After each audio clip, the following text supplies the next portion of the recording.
โอเคมาเทรดต่อเนาะเทรดทองคำตัวนี้จะเป็นพอร์ตน้อยพอร์ต5กระเติมพอร์ต$14เนาะ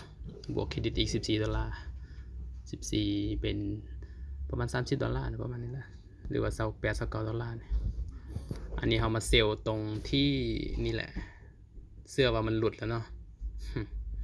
เสื้อว่ามันหลุดแล้วทองคำนะทองคำค่อนข้างที่จะแลนแห้งนะวันนี้นะอันที่จริงมันก็บ่ได้แลนแห้งนะมันแลนในกรอบไซเวย์สิกำลังเลือกทางที่ว่าจะขึ้นหรือสิลงนี่เขามาเซลล์ตรงนี้เซลล์จุดที่ประมาณ45นาทีเมื่อกี้นี่เซลล์ปุ๊บจากออเดอร์วันนี้โอ้ย3ออเดอร์เขาต้องการประมาณ$4-5เนี่ยบ่หลายนะประมาณ100,000เนาะ100,000กีบโอเคเนาะเฮ้ยอย่าเอาลายไว้ในกันสิรวย100,000กีบ$5บ่ว่าสิได้บ่เนาะถ้าแท่งนี้ปิดแดงน่าจะโอเคอยู่แต่ปิดเขียวนี่บ่สวยเนาะแบบนี้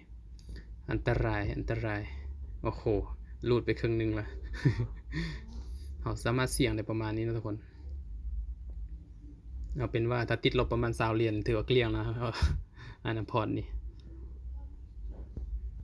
ลองเบิ่งมันจะอยู่สิไปเดี๋ยวค่อยเข้าไว้บนบ่เมื่อกี้นี่โอ้โหรูดขึ้นไปแล้วเว้ยมันกำลังแล่นแห้ง9 โมงตลาดอเมริกาสิเปิดแล้วตลาดอเมริกาเปิดช่วง8:30 9 โมงแล้วคักนะกระดับมันแล่นแห้งดีโอ้ยแทงนี่บ่ทันว่าแทงนี่บ่เริ่มเลยเนาะโอ้ย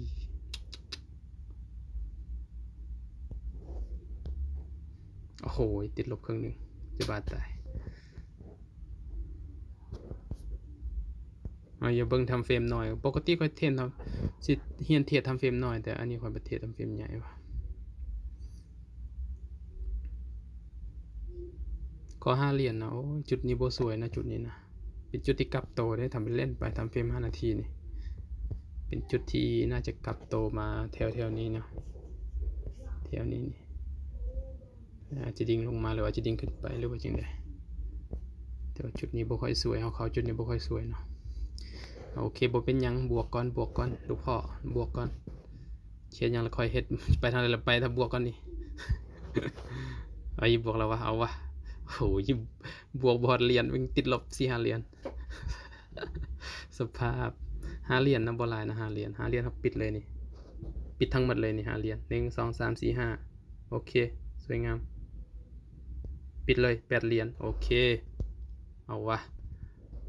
เมื่อวานในเทรดล้างพอร์ตนะเมื่อวานนี่นะต้องยอมรับว่าล้างพอร์ตเมื่อวานนี่เทรดจากประมาณ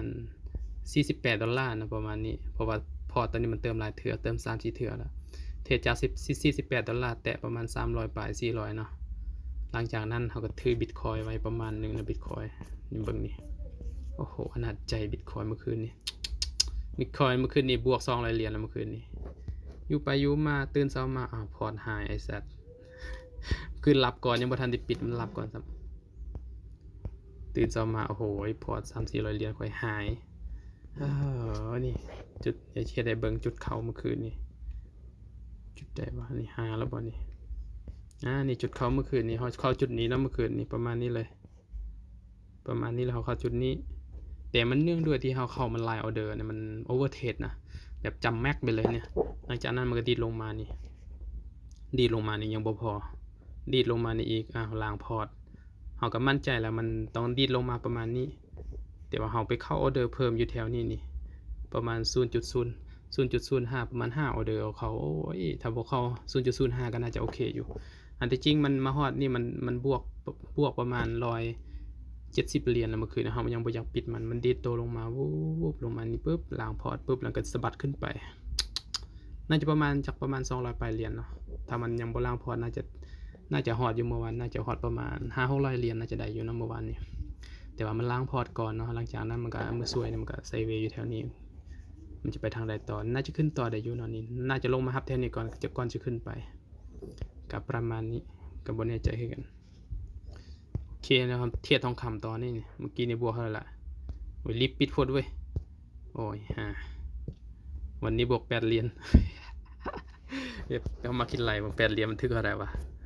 อันนี้คือแอป XM นะทุกคน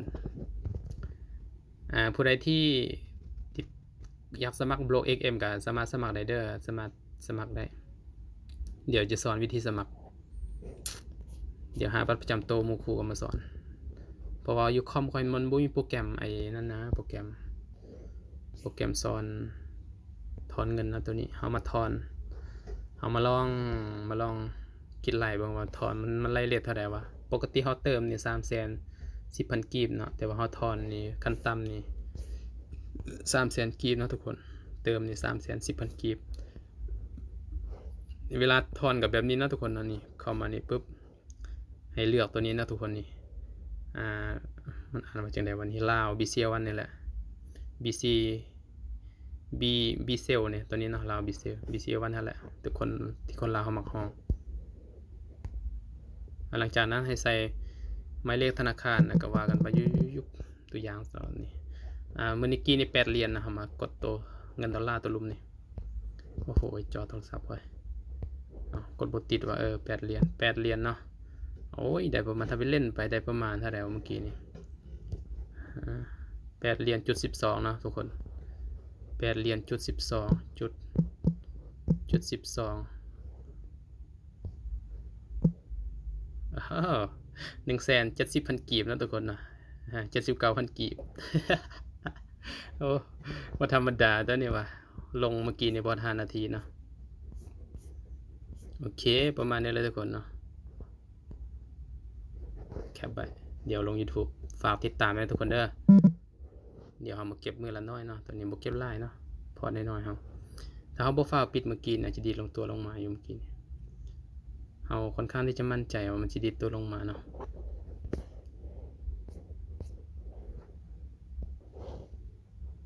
โอเคถ้าให้มันจบแท่งเนาะเฮาจะกดเซลล์ลงไปถ้ามันปิดเขียวแบบนี้น้อยๆแบบนี้มีโอกาสที่จะลงแดงต่ออยู่เนาะมีโอกาสหลายนะทุกคนมีโอกาสหลายอาจจะลงมาฮอดพีก็ได้หรือว่าทะลุลงไปเลยมีโอกาสเนาะเมื่อกี้นี่เขากำไรได้ประมาณ8เหรียญนะ8เหรียญ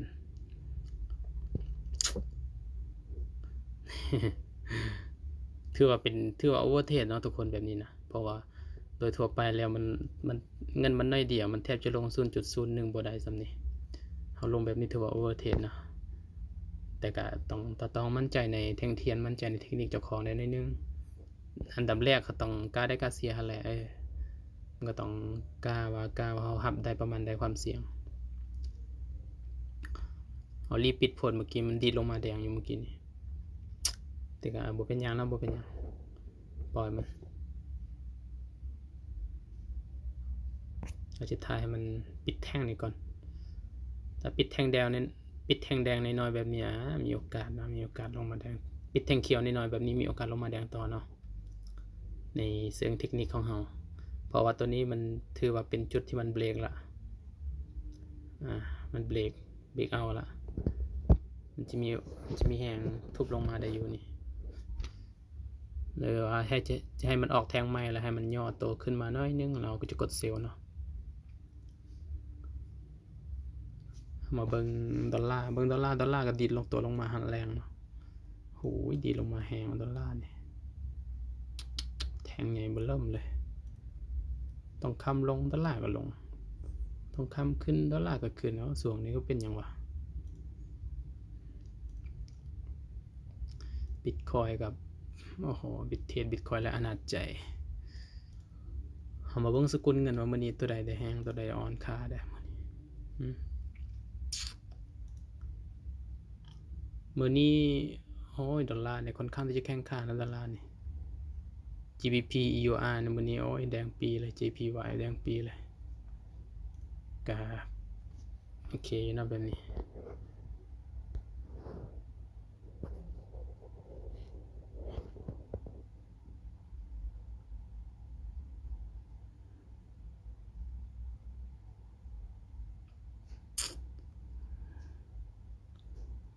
ทามันก่อนเนาะทายมันปิดทายมันเริ่มแท่งใหม่ก่อน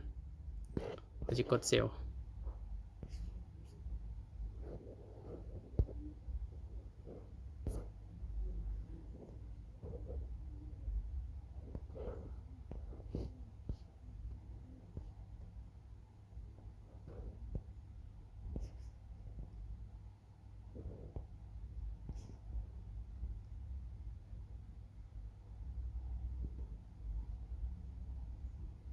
อันนี้แท่ง5เนี่ยมันบ่มีวอลลุ่มนะมื้อนี้นะ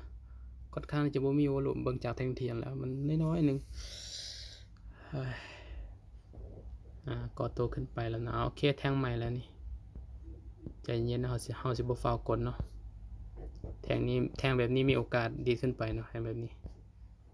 มันค่อนข้างที่จะปิดเขียวเริ่มเลยเมื่อกี้นี้เราจะก่อให้มันดิดตัวขึ้นไปก่อน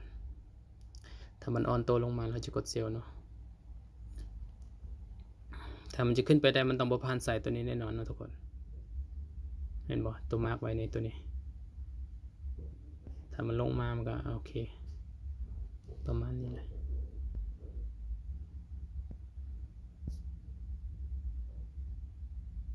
แต่ว่าแห้งมีแต่ว่าเคี่ยวนี่ค่อนข้างจะมีอำนาจเนาะตามเฟรม M15 มาที่ M5 เนี่ยโอ้โหเวลาจะเซลล์นี่เซลล์ทุกเทิงนี้เนาะทุกคนได้เปรียบเนาะเซลล์แถวนี้ก็ได้หรือว่าแถวนี้ก็ได้นี่มันต้องบรรลุตัวนี้นะทุกคนถ้าลุดนี่ไปยาวนี่แบบนี้แล้วแหละหรือให้มันขึ้นมากรอบจุดที่สำคัญคือต้องให้มันขึ้นมากรอบนี่แหละแล้วเราค่อยเซลล์เนาะหรือว่ากรอบนี้ก็ได้นี่โอ้ยแบบนี้อนาจใจ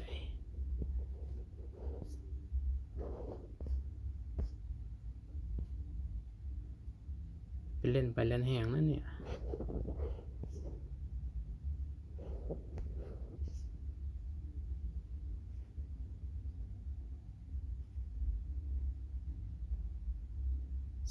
300จุดละ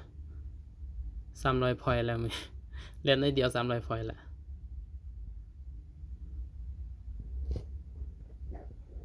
เกียร์จะกดเซลล์นะวันนี้นะโอ้โหจะกดเซลล์มันดีตัวลงมาแล้วติดตัวขึ้นไปแล้วเว้ย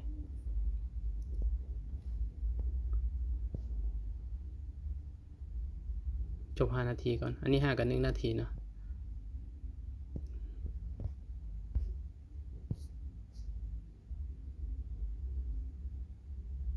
ใจเย็นความใจฮ้อนเฮานั่นแหละให้เฮามาโตนี่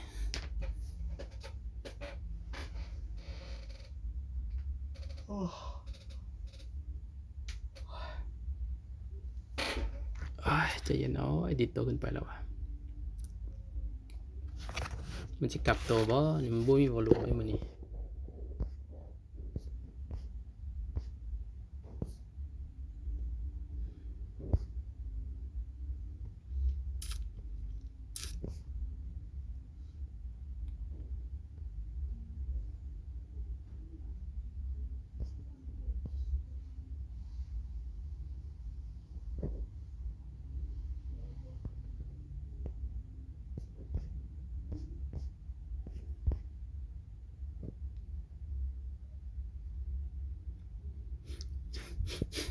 เราจะรอให้มันขึ้นมาเคลียร์ก่อนเนาะให้มันขึ้นมาเคลียร์ทำเฟรม5นาทีก่อนแล้วเราจะเซลล์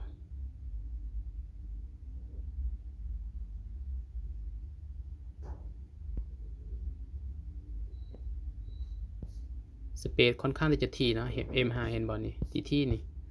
เพราะว่ากราฟมันแลนได้ช่วงนี้ถ้ากราฟมันบ่แลนคือตอนสวยนะโอ้ย3เท่าแหละสเปซตอนสวยนี่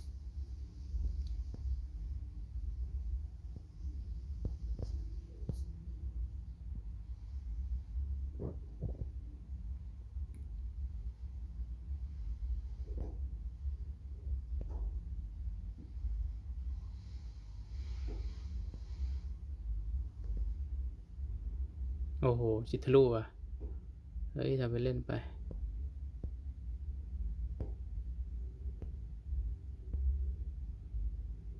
ต้องการทะลุว่า M5 นี่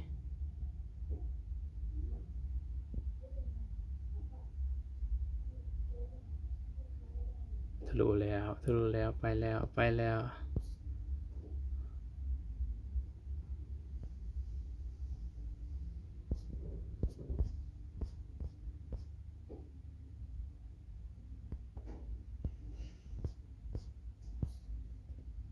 ล้วโอ้ยไปแล้วว่ะเหี้ยเอ้ยกราฟไปแล้ว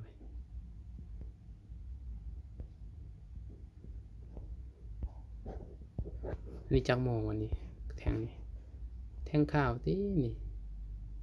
จักโมงนี่อันนี้9โมง 8 โมง 7 โมงอันนี้ขาวอันนี้เนาะโอ้มันเป็นแทงขาวแทงแดงลงมานี่เรามันขึ้นไปก่อนนะเขาจะกดเซลล์เพราะมันสายส่วนอยู่แล้วอย่าไปยองมันเราให้มันขึ้นมาตามโซนนี้ก่อนโซนนี้แห้งดีโซนนี้มาร์กไว้ก่อนโอ้โหมันขึ้นไปไกลเลยเว้ยโหไปแล้ว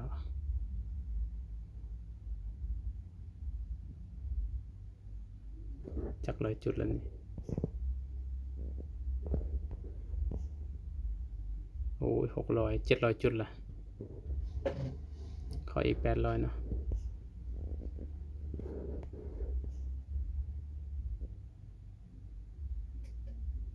ขอ900ขึ้นไปอีก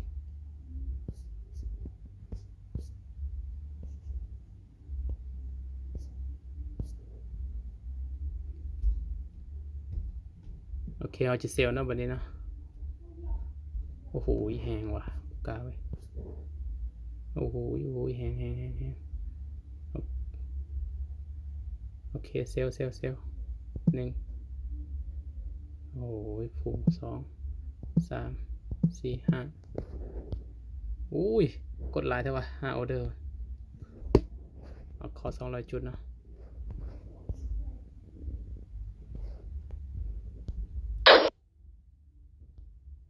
โอ้ยไอ้เหี้ยกดไลน์เกิน 0.025 ออเดอร์ขอออเดอร์ละ4 เหรียญนะลงมาได้ปะ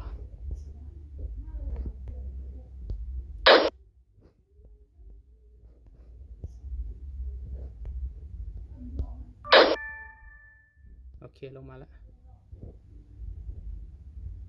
เขารีบเข้าเกินได้เมื่อกี้นี่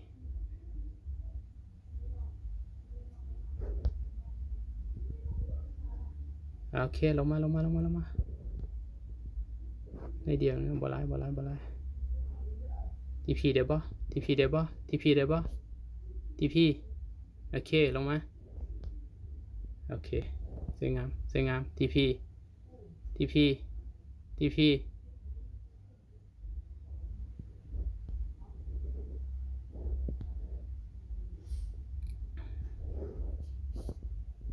ได้ปะโหยดิดขึ้นไป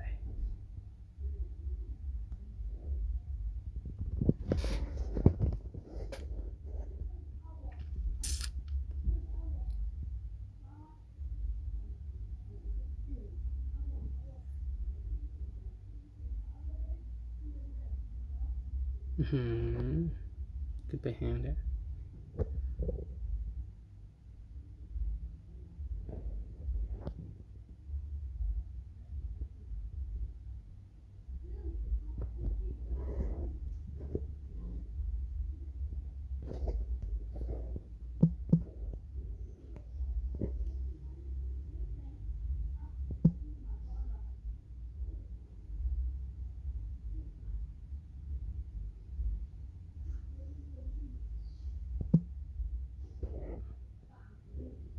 ลงมาได้ป่ะบันนี้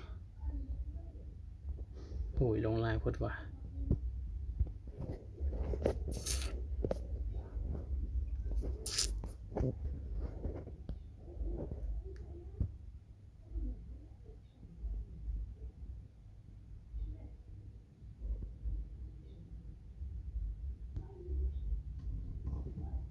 ในเดียวนะทีพีได้อยู่นี่ขออย่างเดียวอย่าล้างพอร์ตก่อนบางทีอาจจะลงมาล้างพอร์ตก่อนที่มันจะลงมาที่บางทีอาจจะขึ้นไปที่พี่ล้างพอร์ตก่อนจะลงมาที่พีนี่มันเป็นแบบนี้นะมันรีบเข้าพอดเลยโอเคสวยงามโอ้โหขึ้นไปละขึ้นไปทีเดียวมาวูบหายครึ่งพอร์ตแล้วโอ้โหอันนั้นใจ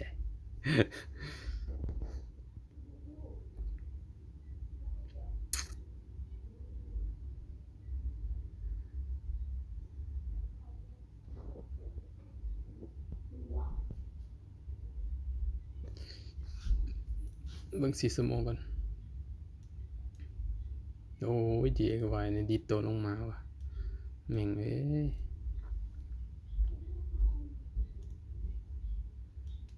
แทงยัง3 ชั่วโมงเนาะแทง4 ชั่วโมง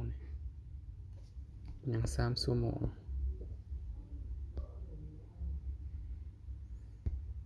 ไปแล้วพ่อลงมา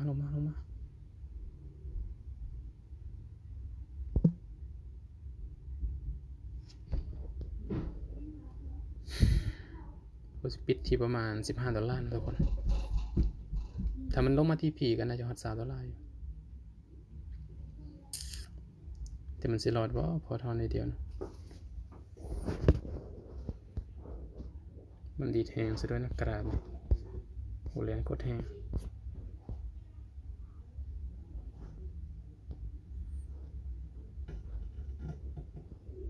ลงมาได้บ่ลงมา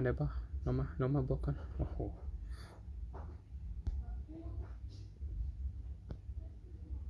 สวยงามบ่หลายนะ$15นะประมาณ300,000เนาะ300,000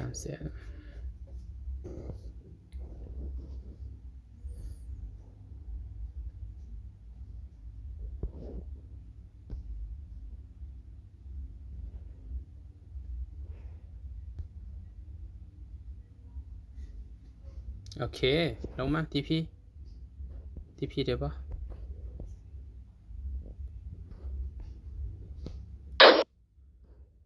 โอเคสวยงาม$10แล้ว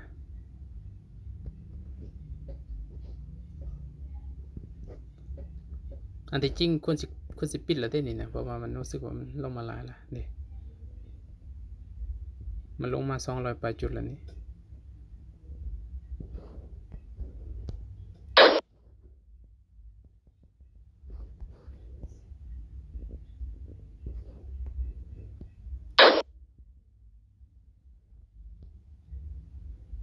ทีพีนะนี่เสื้อมันแล้วนะโอเคสวยงามในเดียวทีพี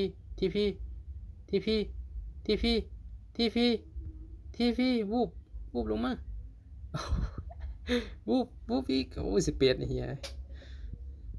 ไม่บวกได้ว่าบ่มี11เนี่ยมันแนะนำจังหวัดบางนาวะโอ้โหยังบ่ฮอดเอา$15แล้วทีพีได้บ่ลงมานิดเดียวโอ้โหทีพีแล้วนี่นะโอเคสวยงามนิดเดียวปุ้มก็ตั้งไกลพอดว่า17 18 19 21 22โอเคสวยงามตะลุมอีกทีพีตะลุมอีกโอเคสวยงามโหเหลือ$16มันก็เหลือโอเคสวยงามทีพีแล้วไอ้เหี้ยนี่บ่มีแล้วบ่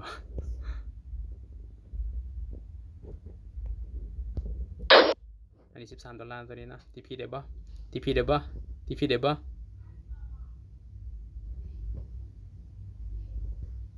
ว่าปิดก่อนดีกว่าโอเคสวยงามโอเคน่าจะดิดตัวขึ้นไปได้ดีบ่ห่างกัน13 นาทีโอ้โหกราบเรียน1,000 จุด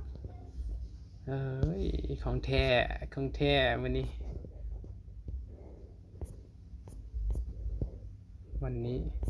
โอ้โหทีพีลวด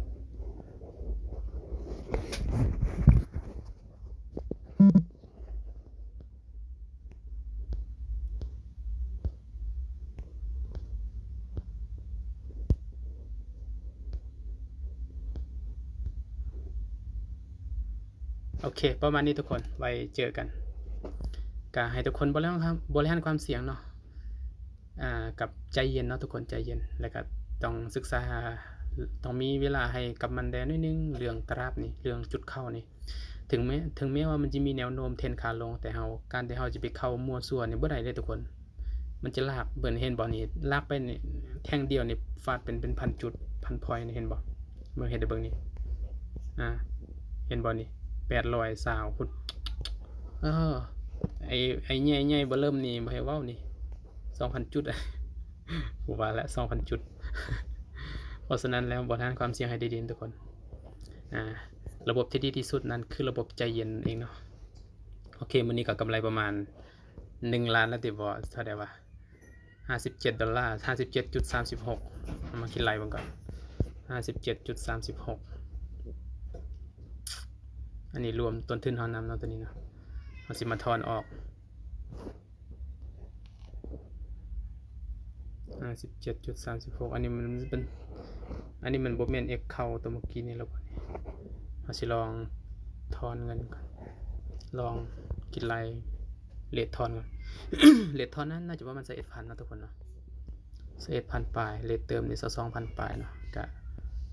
นี่ทอนกันตาม300,000เฮาเลือกตัวนี้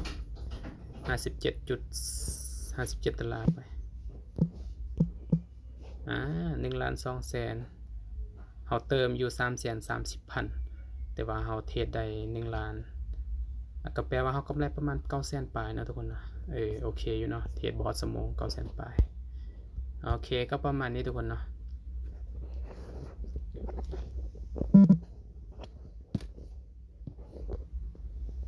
โอ้โหดิดตัวลงมาทีพีแล้วนี่นะดิดตัวลงมาบอกหลายๆ